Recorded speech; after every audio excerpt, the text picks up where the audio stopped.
Tama po ba yun? Pwede, depende rin ako kasi sa ano yan, sa araw-araw kasi malakas lang po pag Friday, Saturday. Oh, but you're saying 1 to 2 billion per day. Let's say 1.5 na, 1.6 And average. this is only for Lucky 8 or for the 7 or for the 8 licensees, Mr. Ang? Pues, sa amin lang po yan. Sa inyo lang po. Ang kabuuan po kayo magkano? Just rough estimate of the gross bets of the e-sabong industry. Well, hindi ko kabisado sales nila, pero kung titignan mo yung sales nila, mga to, let's say, mga 500 million sila po, ganun. 500 million per day. More or less sila. Yes, all right. Yes, Now, sir, excuse me, Senator Dilo, sir. yes, sir. If I may interject, no?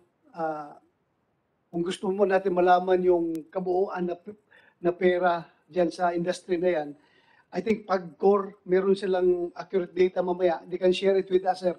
So please continue, sir. Tanungin natin yung PAGCOR later. Alam Yes, nila thank yung kung gaano, Thank you.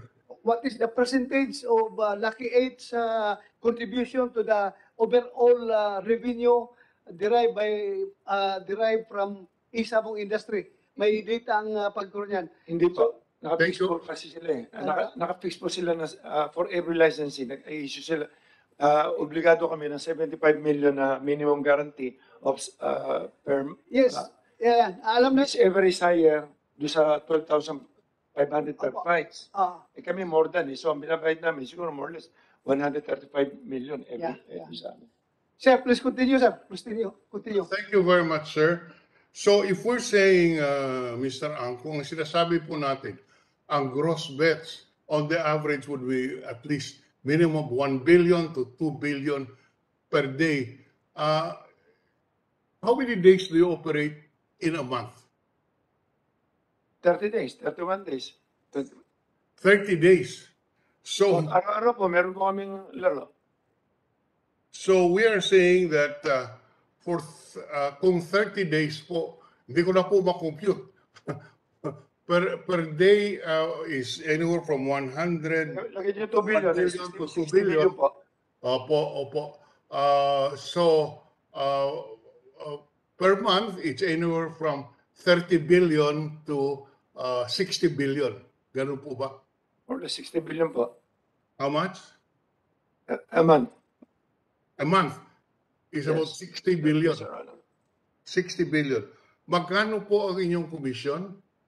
Well, 5% kinukuha namin, tapos binibigay namin sa mga agent, 2%, tapos Teka muna. Just the gross muna.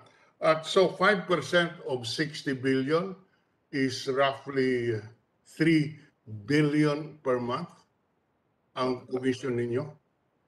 hindi po, ano yan eh, 5%, 6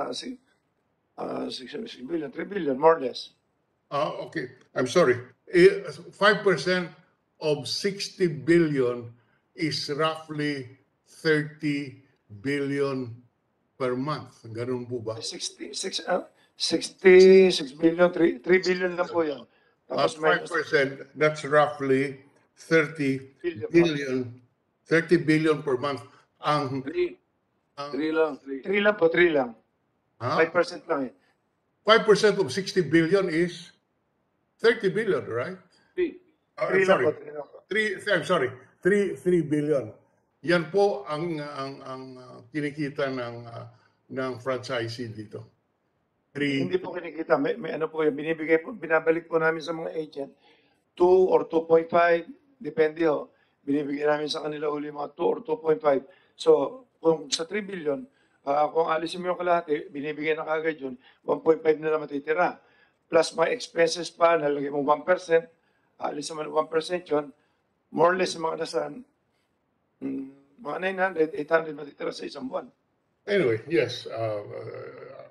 Doon ako kunin yun sa mga PAGCOR, sa mga ganyan. Doon na binabayad lahat. Kaya po, kung 3 billion ang kinikita ng Lucky 8, baka po payat ang 640 million na sinasabi ng PAGCOR na kanilang income dito sa e-sabong. Ulitin ko lang, 3 billion per month even assuming that you incur expenses on this, 640 million per month of revenue by PAGCOR is pittance, is very small compared to the gross income of Lucky 8. That's all that I am trying to point out. Mr. Chairman, just to pursue lang. Yes. Point of Okay. clarification, Mr. Chairman. Yes, Yung sir, 5%, Yes, sir.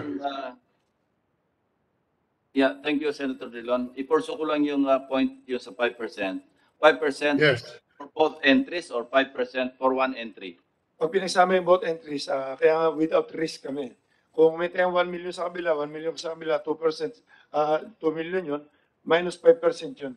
So 5% sa both entries na. Total. Yun na yung gross. Hindi ito yung 5 sa one entry, another 5 for the other. Pareho, maski sa amin. Pareho na yun. Thank you. So, kaya po, that's why I'm just asking yung gross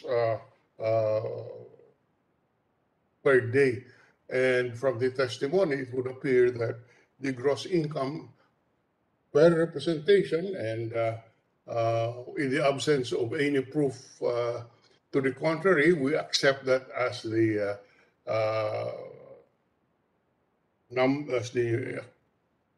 gross income of each licensee. Yun lang po muna. We would love to hear from the PAGCOR on the exact amounts.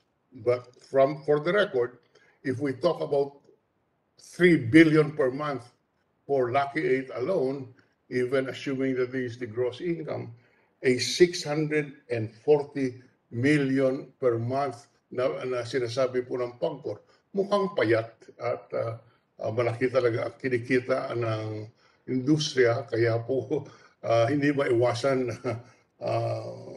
yung mga ganitong pangyayari ay related doon sa kinikita ng industriya. Maraming salamat, Mr. Chairman. Thank you, sir. Thank you. Right, sir. Senator Lacson. Yeah, ang sabi ng PAGCOR kanina, I was taking notes, from April to, ito yung last year, parang ang average na remittance sa PAGCOR, 400 million per month. How much? And then for last year, from April, I think hanggang December, parang average 400 million pesos per month ang remittance. Okay. January to date, nag-increase ito sa 640 million per month. Okay. Noon pong April, si Lucky 8 pa lang po ang umaandar. Yung mga iba, sunod-sunod pa lang at nabuo lang yung 7 na ngayon 6 na lang nitong November, December. Okay. Pero po Thank you, ma'am. Ito, sandali, ma'am. So, 640 million pesos per month yung January to date. Ito yung average nyo per month. Opo, sir. Ngayon, sabi kanina ni Mr. Charlie Ang, yung kanilang remittance, pinakamalaki sila eh. Umabot sila ng 135 million pesos per month. Lucky 8 pa lang yon. Opo. If we compute yung 6 others, kasi ang threshold, yung minimum nilang kailangang remit is 75 million each. Okay. So 6 times 75, that's 450 million. Plus 135, that's 585 million pesos per month. Ang ibig sabihin, nasa threshold lang yung 6. Opo. Kasi from 640 million pesos per month compared to 585, masyadong minimum yung nire-remit ng ibang operators, ibang licenses. Because Lucky 8 alone, 135 million pesos per month na.